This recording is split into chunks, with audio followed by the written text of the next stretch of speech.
I'm just using a street name right now. Erik, okay. Erik is everybody knows me by Erik. Yeah.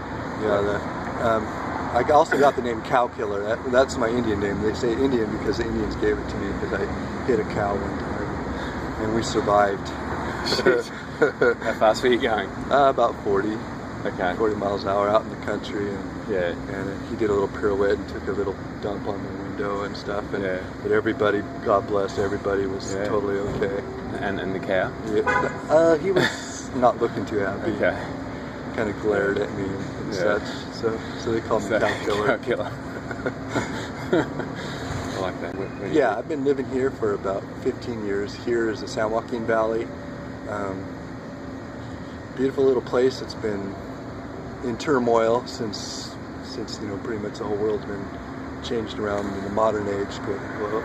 But it's a pretty spot. There's a lot of farming. There's beautiful trees and mountains to the east of us, as you know, as you visited. I've been living out of my car for probably about 20 years since Santa Cruz, and it kind of just happened. We were a lot of artists that were in Santa Cruz at the time, and there still are. And rents went up, and moved in my car, and I also slept in the forest a lot in Santa Cruz, which is really nice. Came here, became impoverished, met up with a local family, again a native family was really kind and let me stay on their land. Of course they don't own the land, but they have use of it, and so they let me stay up there, so I'm real blessed on that way. And so my car's been kind of my mode to move around in, and gas is getting expensive, and no blood for oil. You know, we did protest in the streets, before the first and the second Gulf War, and a lot of the people didn't want that, but that was kind of in the books, in the political books. We didn't really have the choice, and I know they didn't listen to us, but I wanted to say also that I love this country. I love all the people, and it's a very beautiful place. It's a place where a lot of different groups can mix, and even though it has its colonial history, there's a lot of great things here. Yeah, there's a couple different perspectives to look at on that, and I would say, as far as my story was, I had to go to I'm a California born, and so Santa Cruz to me was like a bastion of freedom compared to the conservative, redneck mindset that permeates, certain parts of America. Santa Cruz was where a lot of the hippies were and a lot of the freedom, and so I just had to go there. Energetically speaking, Santa Cruz is a mixed bag now, because you look at the history of California. You look at from what I've learned, the mission system, where they enslaved the native people and just did horrible things we don't even want to talk about, and that would be, as far as I know, the beginning of the end, because those people were enslaved. They were taken, their lands were forcibly taken, and the people that came did not understand the energy of the place and proceeded to cut, proceeded to mine, proceeded to take over and rearrange the natural way of things. And so 150 years later when I come, and then all of us kids come, we've gone through the 60s, which was an awakening, but it was also a very struggle. It was a time of struggle. There was a lot of people that were you look at the Black Panthers, you look at the history of the freedom struggle, you look at the FBI, the COINTELPRO, the battle that went on, and they threw a lot of drugs into the community also. That's another story about the homelessness. They've thrown so many drugs, and we're not talking a little bit of herb or some good natural things. We're talking some hardcore drugs, and people have a lot of pain. They get this stuff cheap, they start using it, they end up on the streets. In the last 20 years there's a high amount of methamphetamine. There's always, for a while there's been heroin, and they don't seem to bust the big timers. They just bust the users, and create a pattern, where you become impoverished, you go to the shelters, and it just becomes a thing. Luckily, I'm an artist, and I had great mentors. A beautiful, great woman named Gail Goldman, who is a magical artist, and in Venice Beach, which I recommend highly, Sonny Zorro, and they were able to bring me up so that when I had my problems as coming of age and such, and things that hadn't been resolved, they helped me give me a foundation, which was art and music. And it's not about being famous. It's not about being on the front page and getting a lot of money. It's just about expression. And it's a good way to express yourself when you don't have any other outlet or don't have words. I did my first graffiti art yesterday after I was arrested for being under the influence. Again, you don't have to believe me, but I've never done heavy narcotics. I've never done meth. I've never done heroin. But apparently the sheriff's department, because they said my teeth are messed up and I have long hair, and I look like a drug addict, so they pulled me in, and I'm sure it'll get dropped because, like I said, I've never done it. I smoke a little bit of herb every once in a while, but to be honest with the kids, I don't recommend anything because at 7 and 8 years old, we already have an energy and we haven't done any drugs, and I think that's where the future is going with the children, is we don't need any of it. Pulling out in front of a car and switching lanes or something like that, but I didn't get a traffic ticket. I got picked up for 11,550, which is being under the influence. Now I'm learning all this as I go. He said my eyes were bouncy. Yeah. I said I was nervous. And 2 other sheriffs showed up, and one of the sheriffs was totally okay. These other 2 were younger rookies, and when the guys are starting out, they only go by the books and what they know. They haven't had 20 years of experience. And like you said, we noticed there's a lot of drugs here and a lot of people using.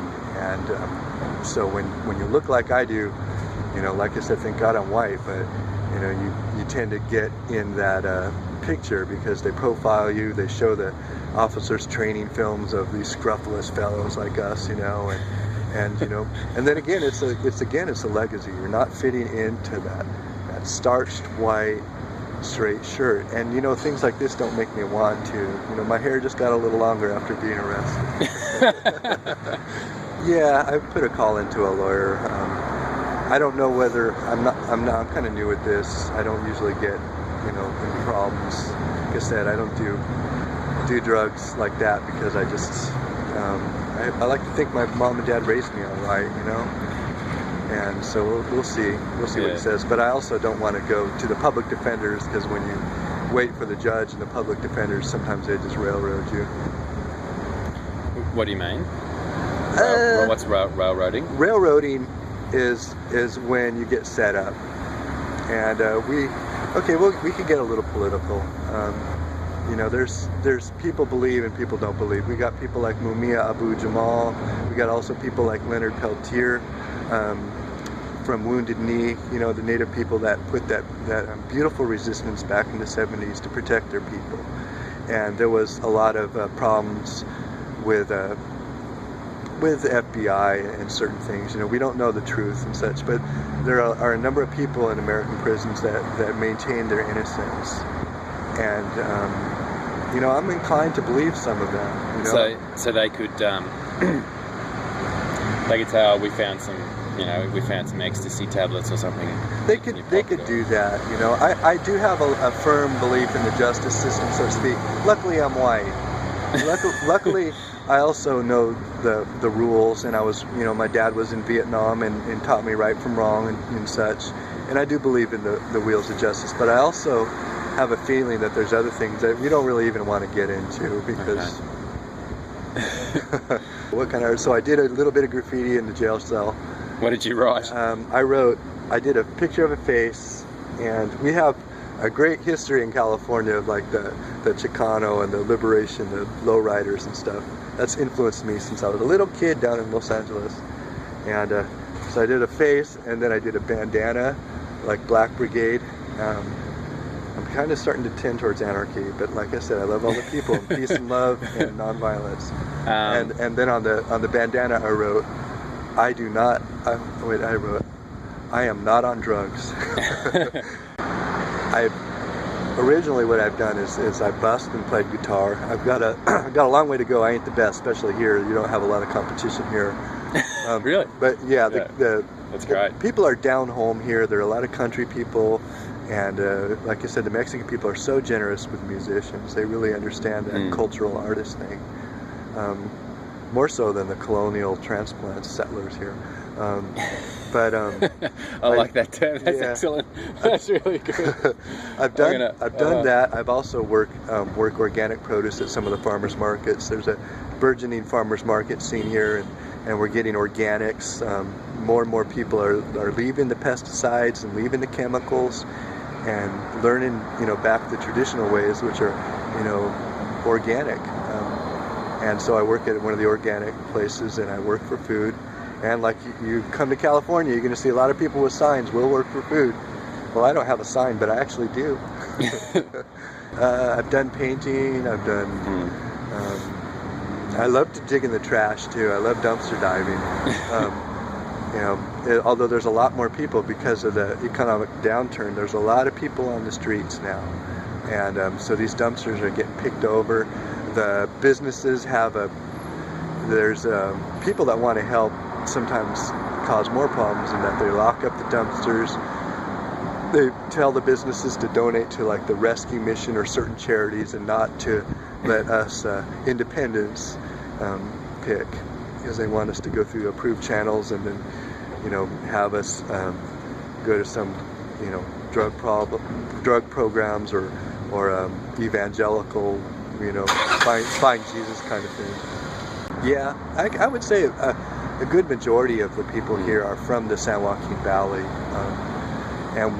and I don't know, I think we get an immunity from being born here. Like, we understand the kind of way things are. A lot of the little towns bump the people to the county center, which Visalia is the center of Tulare, and so when you get popped in Porterville or Tulare or these small towns, or things go bad, you come here to get your food stamps. They have have food giveaways and such. So this tends to be the place where a lot of people congregate.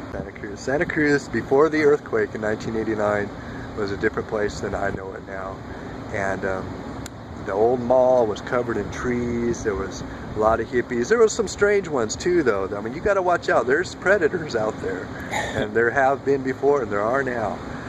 But there was a really good vibe. Like I said, it was a survivor of the 60s. People that went off the grid, and a really loving, beautiful place, and also with a good female spirit there.